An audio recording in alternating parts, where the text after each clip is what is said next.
The morning sun cast long shadows across the rolling pastures of Evergreen Ranch as Thomas Mitchell surveyed his property with a steaming mug of coffee in hand.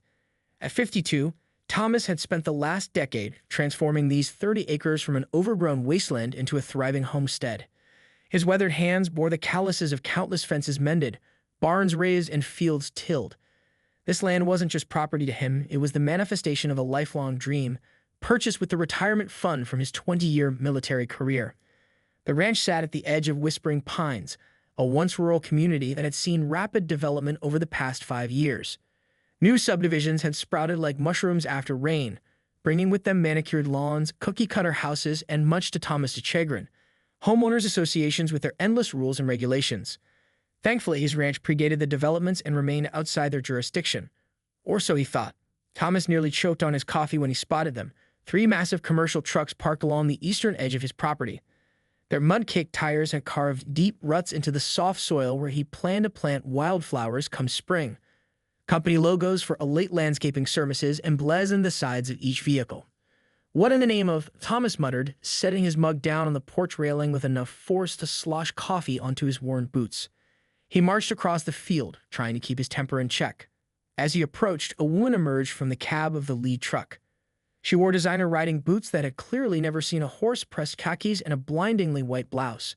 Her highlighted blonde hair was pulled back in a severe ponytail, and oversized sunglasses masked half her face despite the early hour. "Morning," she called with artificial brightness. "You must be the neighbor." "I'm Diane Hendricks, president of the Whispering Pines Estates Homeowners Association."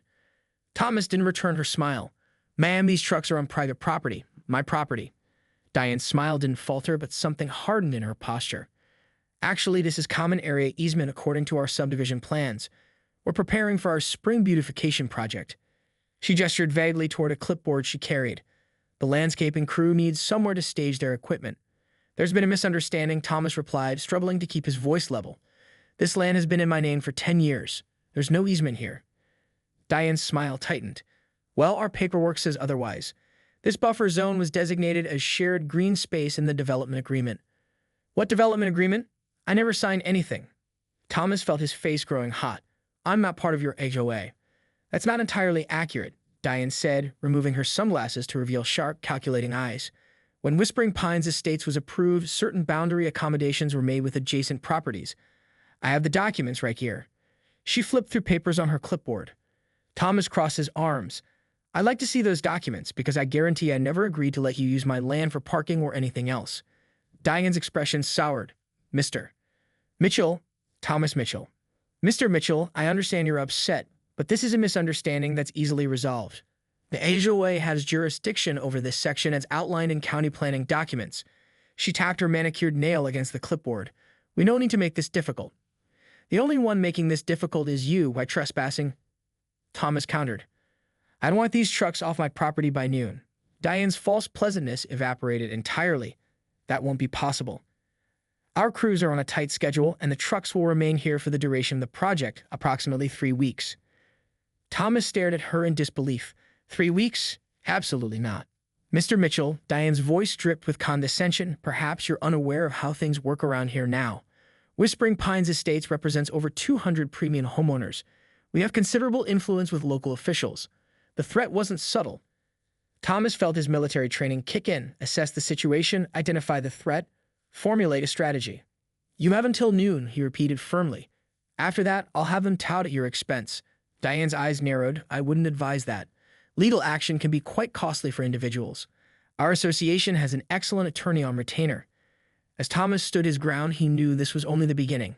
What he couldn't have anticipated was just how far Diane HOA Karen Hendricks would go to claim his land as her domain, or how fiercely he would fight to protect what was rightfully his. Thomas spent the morning in his office, a converted corner of the barn where decades-old filing cabinets housed every document related to his property. His hands moved methodically through folders containing the original deed, property surveys, tax assessments, and insurance paperwork. Each item confirmed what he already knew. Every inch of Evergreen Ranch belonged solely to him, with no easements, share access, or HOA entanglements mentioned anywhere.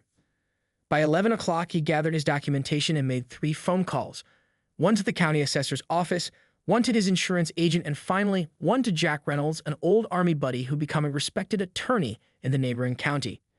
Take photos of everything, Jack advised over the phone. Document the damage to your property, get the license plates, company information, everything. And don't lose your temper. That's exactly what she wants. Thomas hung up, grabbed his phone, and headed back out to the eastern field. The trucks hadn't moved. In fact, 2 more had arrived along with a small crew of workers unloading equipment. He methodically photographed everything, the vehicles, the deepening ruts in his soil, the workers setting up what appeared to be a staging area. When one of the crew approached him, Thomas simply nodded politely and continued documenting. "Sir, Mrs. Hendricks said this area is cleared for our use," the foreman said, looking uncomfortable. "Mrs. Hendricks doesn't own this property," Thomas replied evenly. "I do, and I never gave permission for any of this." The man shifted his weight nervously. "What about just following orders? We got paperwork from the HOA showing this as designated workspace." Thomas handed the man his card. "When Mrs. Hendricks shows up, please let her know I'm still expecting these vehicles off my property by noon. Otherwise, I'll be pursuing all legal remedies available to me." At precisely 12:01 p.m., Thomas was on the phone with Simpson's Towing Service, a company he used years ago when an abandoned car had been left near his front gate. "5 trucks?" Hal Simpson whistled. "That's going to take some time, but we can handle it. You got proof of ownership handy?" "I do," Thomas confirmed, "and I've documented everything." 40 minutes later, the distinctive rumble of tow trucks approaching his property drew Thomas outside again. He wasn't surprised to see Diane's luxury SUV racing up his gravel driveway, dust billowing behind it. She slammed on the brakes and emerged from the vehicle like a storm cloud. "What do you think you're doing?" she demanded, marching toward him with her phone raised, recording video. "Exactly what I said I would," Thomas replied calmly. "Removing unauthorized vehicles from private property. This is harassment." Diane's voice rose an octave. "The HOA has jurisdiction here." Thomas handed a folder to Hall, who had approached to witness the confrontation. "These are copies of my deed, property survey from last year, and tax records. You'll need them for your paperwork." "You can't do this." Diane's face had flushed an alarming shade of red. "Do you know who my husband is? He's on the city council." Thomas addressed Hal rather than Diane. "The property line runs along that fence post there. Everything on this side belongs to Evergreen Ranch, registered solely to Thomas Mitchell since 2015. Hal reviewed the documents and nodded. "Looks in order to me. We'll get started with the first truck." "I'm calling the police," Diane threatened, furiously tapping at her phone. "Good idea," Thomas agreed mildly. "They can verify trespassing while they're here." 2 officers arrived before the first truck could be towed. Thomas recognized Officer Martinez, whose daughter had taken riding lessons at a neighboring farm. The second officer, a younger man named Benson, according to his nameplate, was unfamiliar. Diane launched into her explanation before the officers fully exited their vehicle. "This man is interfering with approved HOA business. We have permits for this work, and he's threatening our contractors." Officer Martinez turned to Thomas. "Mr. Mitchell, what's your side of this?" Thomas explained the situation concisely, producing his documentation again. "These vehicles are parked on my private property without permission. I asked them to be removed by noon. When they weren't, I called for a tow, which is my legal right." Officer Benson examined the papers, then consulted a GPS mapping application on his department-issued tablet. After a few minutes of comparison, he nodded to his partner. "Property lines match Mr. Mitchell's documents. This is private land, not HOA territory." "That's impossible," Diane insisted. "Our development plans clearly show." "Ma'am," Officer Martinez interrupted, "the county records don't support that claim. Whatever plans you're referring to would need to be registered with the county assessor, and nothing in their system shows an easement or shared ownership here." Diane's expression shifted from outrage to calculation. "There must be a clerical error. Our development agreement with the county specifically included buffer zones around the subdivision for landscaping and beautification." "Then you'll need to take that up with the county," Officer Martinez replied. "But until that's resolved, this remains Mr. Mitchell's private property, and he has the right to have unauthorized vehicles removed." As the first truck was hooked up for towing, Diane's demeanor suddenly changed. She lowered her voice and stepped closer to Thomas. "Let's be reasonable. The HOA would be willing to compensate you for temporary use of this small section. Say $500 for the 3 weeks. Thomas shook his head. "This isn't about money, Mrs. Hendricks. It's about respect for property rights." "Everyone has a price," she said with a knowing smile. "Name yours." "The trucks need to go," Thomas stated firmly. "Today." Diane's pleasant mask slipped again. "You're making a powerful enemy, Mr. Mitchell. The HOA board won't forget this." As she stormed back to her SUV, Thomas couldn't help but wonder what her next move would be. Something told him that Diane Hendricks wasn't the type to admit defeat easily.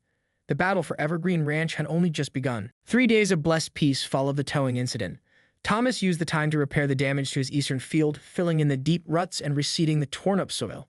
He just finished installing a new boundary marker, a sturdier line of fence posts with clear private property signs attached, when the certified letter arrived. The return address belonged to Whitmore, Jenkins and Associates, attorneys at law. Thomas opened it on his porch, the same spot where he first noticed the trucks. Inside was a formal notice claiming that Evergreen Ranch was in violation of County Ordinance 27B regarding rural-urban interface zoning compliance. The letter demanded that Thomas cease his obstructive actions against community improvement initiatives and remove his newly installed boundary markers within 48 hours or face legal action. Thomas immediately called Jack Reynolds. "They're throwing legal mud at the wall to see what sticks," Jack said after Thomas read him the letter. "This ordinance they're citing governs weed control and fire prevention in transitional zones. It has nothing to do with property rights or boundaries." "So it's intimidation," Thomas concluded. "Pure and simple," Jack agreed. "But it's not the intimidation that worries me. It's that they got Whitmore and Jenkins involved. That's a serious firm with political connections. Someone's pulling expensive strings." That evening, Thomas received an unexpected visitor. A black Tesla pulled up his driveway, and a man in his 60s emerged wearing an impeccably tailored suit that looked absurdly out of place on a ranch. He introduced himself as Robert Hendricks, Diane's husband, and a city councilman. "I thought we might talk neighbor to neighbor," Robert said with the practiced smile of a politician. "May I come in?"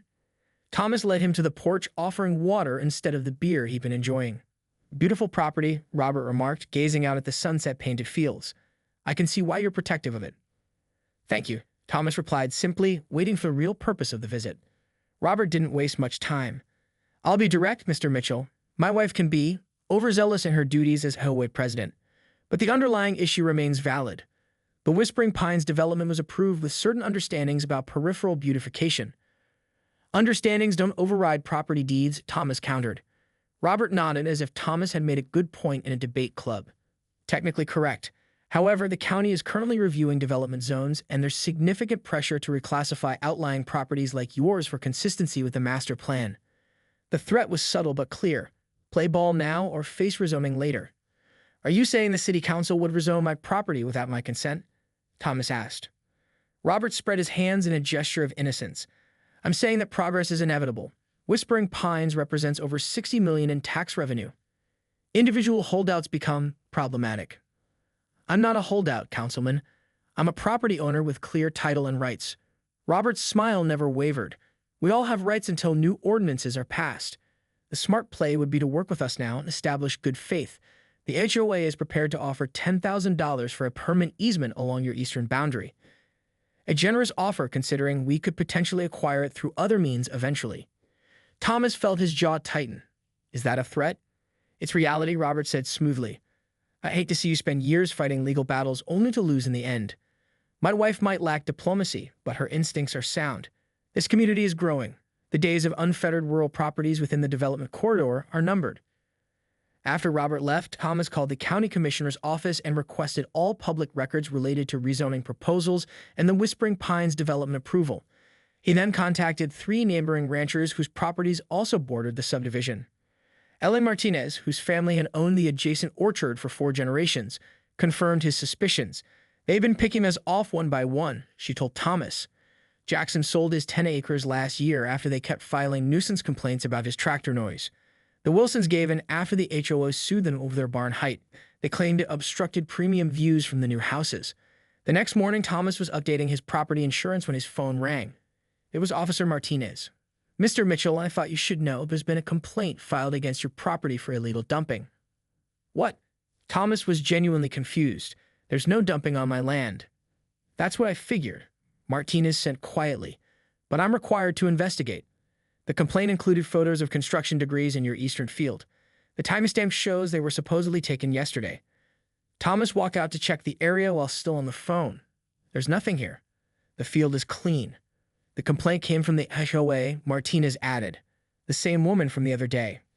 After hanging up, Thomas installed trail cameras at strategic points along his property line. His military experience had taught him to secure his perimeter when under threat.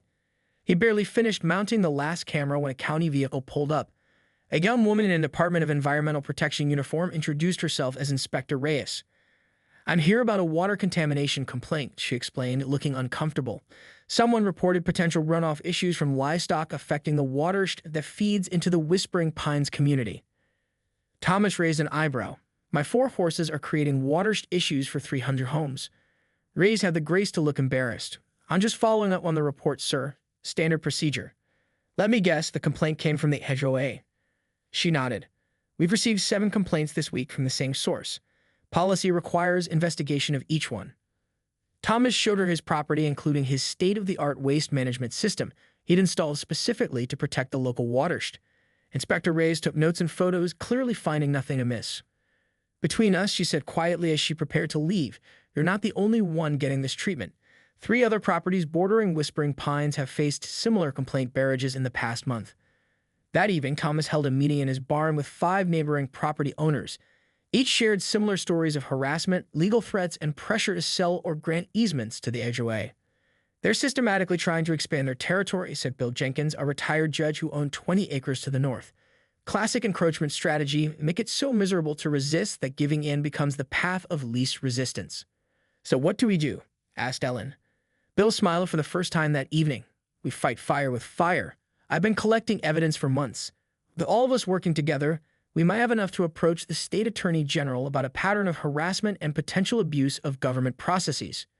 As the meeting concluded, Thomas's phone chimed with an alert from one of his newly installed cameras. The group huddled around his phone to watch the live feed. In the darkness, 2 figures were trespassing on Thomas's eastern field. One was unmistakably Diane Hendricks. The other was a man in workers' coveralls. They were unloading something from a wheelbarrow, construction debris identical to what had been described in the false dumping complaint. "Well," said Bill with grim satisfaction, "looks like our HOA friends just moved from harassment to criminal activity. Fabricating evidence is a felony in this state." Thomas reached for his phone to call Officer Martinez. The battle for Evergreen Ranch had just taken an unexpected turn in his favor. Officer Martinez arrived within 20 minutes, accompanied by his partner. Thomas and his neighbors waited in silence as they watched the security camera feed, where Diane and her accomplice were still dumping debris and taking photos. "We got her red-handed," Bill whispered as they observed the patrol car coming up the drive with lights off. Thomas guided the officers to the eastern boundary using his ATV, taking a roundabout path to avoid alerting the trespassers. As they approached on foot, Officer Martinez switched on his flashlight, catching Diane mid-action as she directed the worker to arrange broken concrete pieces in what looked like a convincing pile of construction waste. "Freeze, police," Martinez called out. Diane's head snapped up, her face a mask of shock that quickly morphed into indignation. "Officer Martinez, thank goodness you're here. We just caught this man dumping on Mr. Mitchell's property." Thomas would have laughed if the situation weren't so serious. The worker looked bewildered as Diane threw him under the bus without hesitation. "That's interesting," Martinez replied evenly, "considering we've been watching you both for the past 5 minutes on Mr. Mitchell's security cameras." The color drained from Diane's face. There must be some misunderstanding." "Ma'am, please put down that debris and step away," Officer Benson instructed. "You're trespassing on private property and potentially tampering with evidence." "Do you know who my husband is?" Diane's voice rose shrilly. "This is absurd. I was simply investigating a resident complaint." Thomas stepped forward, phone in hand. "I have the full video of your arrival and activities. Would you like to revise your statement before the officers take your formal account?" The worker, realizing his predicament, immediately started talking. "She paid me $500 to help stage this. I work for Elite Landscaping. She said it was for a community project. I had no idea we were setting someone up." Diane's face contorted with fury. "Shut up, you idiot." What followed was a surreal scene of Diane Hendricks being read her Miranda rights while the worker gave a full statement. Officers found receipts for the construction materials in Diane's purse, along with a printed email outlining the operation to create evidence against Thomas' property. By midnight, Diane had been processed and released on bail, charged with criminal trespassing, filing false reports, and attempting to fabricate evidence. The story spread through the community like wildfire, with local news vans parked outside the Whispering Pines entrance by morning. Thomas received a call from Councilman Robert Hendricks at dawn. "This has gotten out of hand," Robert said, his politician's polish replaced by cold anger. "My wife made a regrettable error in judgment, but dragging our family name through the mud is unacceptable." "Your wife was caught committing multiple crimes on camera," Thomas replied calmly. "That's not an error in judgment. It's a deliberate attempt to frame me." "Cases like this get complicated," Robert warned. Evidence gets challenged, witnesses become unreliable. Do you really want to spend the next year in and out of courtrooms? Thomas recognized the threat. Are you suggesting the charges will mysteriously disappear if I back down on the property dispute? I'm suggesting a clean slate might benefit everyone. Robert replied smoothly. The HOA withdraws all claims to your property line, you drop the charges, and we all move forward as good neighbors.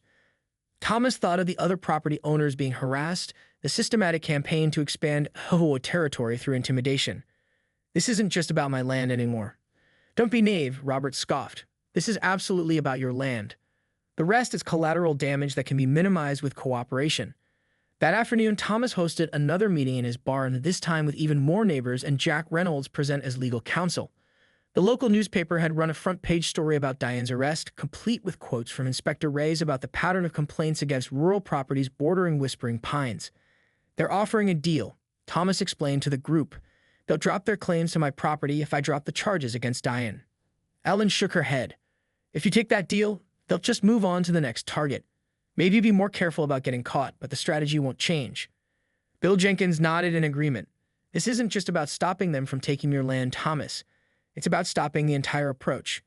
I've been in touch with 3 other rural communities facing similar tactics from developers and HOAs. This is happening everywhere. Jack Reynolds spread several documents on the table. We have options. First, we can proceed with the criminal charges against Diane. Second, we can file a civil suit against the HOA for harassment and coordinated abuse of government processes. Third, we can petition the county to place a moratorium on development boundary changes pending investigation. Or all 3, suggested a woman named Sarah who owned a small farm to the southwest. Make it so expensive and public that they can't possibly continue. Thomas considered the escalation carefully. Going to war with the HOA and potentially the city council would be costly and time-consuming. Robert Hendrick's influence could make life difficult in countless small ways. But the alternative, allowing the systematic bullying to continue, was unacceptable. There's another angle, said Bill, pulling out a folder from his briefcase. I've been investigating the original Whispering Pines development approval. There are irregularities in how the environmental impact studies were conducted. 3 members of the review board had financial ties to the developer. The group grew quiet as the implications sank in. Are you suggesting the entire development might have been improperly approved? Thomas asked. Bill nodded grimly. Which means every attempt to expand its boundaries could be scrutinized under that cloud. If this goes to court, discovery could open Pandora's box for them. The meeting continued late into the evening as they developed a multi-pronged strategy. By the time everyone left, Thomas had a clear path forward, one that would require courage and persistence, but could potentially protect not just his land but the entire rural community from predatory expansion. As Thomas locked up the barn, he noticed headlights approaching his property, a parade of vehicles turning into his driveway. For a moment he tensed, wondering if this was some new HOA tactic. Then he recognized the lead car as belonging to Ellen Martinez, followed by at least a dozen others. Neighbors from surrounding properties, some he knew well and others he'd never met, were arriving with toolboxes, lumber, and determined expressions. What's all this? Thomas asked as Ellen approached. We figured your property line could use some reinforcement, she said with a smile. Something a bit more substantial than those posts you put in. Through the night, under portable work lights, over 30 community members constructed an impressive fence along Thomas's eastern boundary, exactly at the property line confirmed by the latest survey. By dawn, a sturdy 6-foot wooden fence stretched across the entire border with Whispering Pines, complete with private property signs every 20 feet. As Thomas handed out coffee to the exhausted volunteers watching the sunrise, his phone rang. It was a number he didn't recognize. Is this Thomas Mitchell? Asked a woman's voice. Speaking. My name is Catherine Zhao. I'm a reporter with the State Tribune investigative team. We've been following a pattern of aggressive HOA expansion tactics across 3 counties. I understand you've had some recent experiences that might fit this pattern. Would you be willing to talk? Thomas looked at the new fence, the gathered neighbors, and the security cameras monitoring his now secure boundary. Ms. Zhao, I think you'll find we have quite a story to tell you. The State Tribune's front page features sent shockwaves through Whispering Pines and beyond. Catherine Zhao's investigative piece titled Property Rights Under Siege. The dark side of HOA expansion detailed not only Thomas' battle, but similar stories from across the state. The article included damning quotes from county officials, excerpts from internal HOA emails obtained through public records requests, and testimony from other rural property owners who had been pressured into selling or granting easements. Most devastating was the sidebar story about the financial connections between Councilman Robert Hendricks and Platinum Development Group, the company behind Whispering Pines and 4 other luxury subdivisions in the county. Financial disclosures revealed Robert had received substantial consulting fees from the developer while voting on approvals for their projects, a clear conflict of interest he had never publicly disclosed. 3 days after the article appeared, Thomas received a call from the county commissioner's office requesting a meeting. He arrived with Jack Reynolds and Bill Jenkins, prepared for another battle. Instead, they were greeted by Commissioner Gloria Ramirez and 2 staff attorneys who seemed uncharacteristically solicitous. "Mr. Mitchell," Commissioner Ramirez began after they were seated, "I want to personally apologize for the harassment you've experienced. The abuse of county resources to target private citizens is unacceptable and is being addressed internally." Thomas exchanged glances with Jack, both skeptical of this sudden change in attitude. "What exactly does being addressed mean?" Jack asked. The commissioner cleared her throat. "Inspector Reyes has provided a full statement about the pattern of complaints originating from the HOA. All pending investigations against your property and the neighboring rural holdings have been closed. Additionally," she paused, "the County Ethics Committee has opened an inquiry into Councilman Hendricks' financial disclosures." Bill leaned forward, "and the Whispering Pines boundary claims. The county has issued a cease and desist to the HOA regarding any attempts to assert control beyond their properly recorded plat," one of the attorneys replied. "We're also reviewing all easements and buffer zones approved in the last 5 years for compliance with notification requirements to adjacent property owners." The meeting continued for over an hour, with the commissioner repeatedly emphasizing the county's commitment to protecting property rights. What went unsaid but understood by everyone in the room was that the county was in damage control mode, scrambling to distance itself from the brewing scandal before the state authorities became involved. As they left the county building, Jack chuckled. Nothing motivates bureaucrats like the fear of being included in a corruption investigation. "Will it stick?" Thomas asked. "Or is this just temporary until the media attention dies down?" That, Bill said, depends on what happens next. What happened next exceeded all their expectations. Catherine Zhao's article had struck a nerve far beyond their county. By the end of the week, the state attorney general announced a formal investigation into predatory development practices and HOA boundary expansions in multiple counties. Several environmental groups filed lawsuits challenging development approvals where impact studies had been questionably conducted or overlooked. At Whispering Pines, the fallout was immediate and dramatic. An emergency HOA meeting was called where furious residents demanded answers about their skyrocketing legal liability insurance premiums. Many were learning for the first time about the aggressive boundary tactics being undertaken supposedly on their behalf. "We bought here for the views and the quiet lifestyle," one resident declared during the contentious meeting. "Not to be part of some land-grabbing empire. We're retirees, not conquerors." A group of homeowners formed a committee to review all HOA financial records and board decisions from the past 3 years. Within days, they discovered that Alight Landscaping Services, the company whose trucks had started the entire conflict, was owned by Diane Hendricks' brother and had been awarded contracts without competitive bidding. The following Tuesday, Thomas was repairing his tractor when Mercedes SUV with Whispering Pines resident stickers pulled up to his gate. A distinguished-looking older couple emerged, introducing themselves as Edward and Margaret Richardson, newly elected interim HOA board members. "We'd like to speak with you if you have a moment," Edward said politely. Thomas invited them to the porch, curious about this unexpected visit. "Mr. Mitchell," Margaret began once they were seated, "we want to formally apologize for the actions of the previous HOA leadership. Most residents had no idea what was being done supposedly in our name." Edward nodded in agreement. "Diane Hendricks and 3 other board members have been removed by community vote. We're here to make things right if that's possible."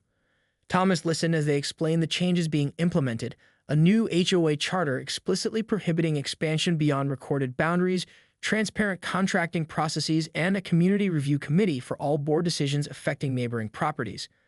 "We're also establishing a rural-urban cooperation committee," Margaret added. "Many of us moved to Whispering Pines precisely because we value the agricultural character of the area. The last thing we want is to drive out the very neighbors who maintain that character." "That sounds promising," Thomas acknowledged cautiously. Edward handed him an envelope. "This is a formal retraction of all claims to your property, notarized and recorded with the county. We've also included compensation for the damage done to your field and a contribution toward your new fence, which we quite admire." Thomas accepted the envelope but left it unopened. "I appreciate the gesture, but this was never about money." "We understand," Margaret said. "It's about respect for boundaries, literal and otherwise. We hope to rebuild trust over time." As they were preparing to leave, Edward paused. There's one more thing. Robert Hendricks has resigned from the city council, effective immediately. He and Diane are selling their home and moving, apparently to avoid the ethics investigation. Later that evening, Thomas hosted what had become a regular gathering of neighboring property owners, now formally organized as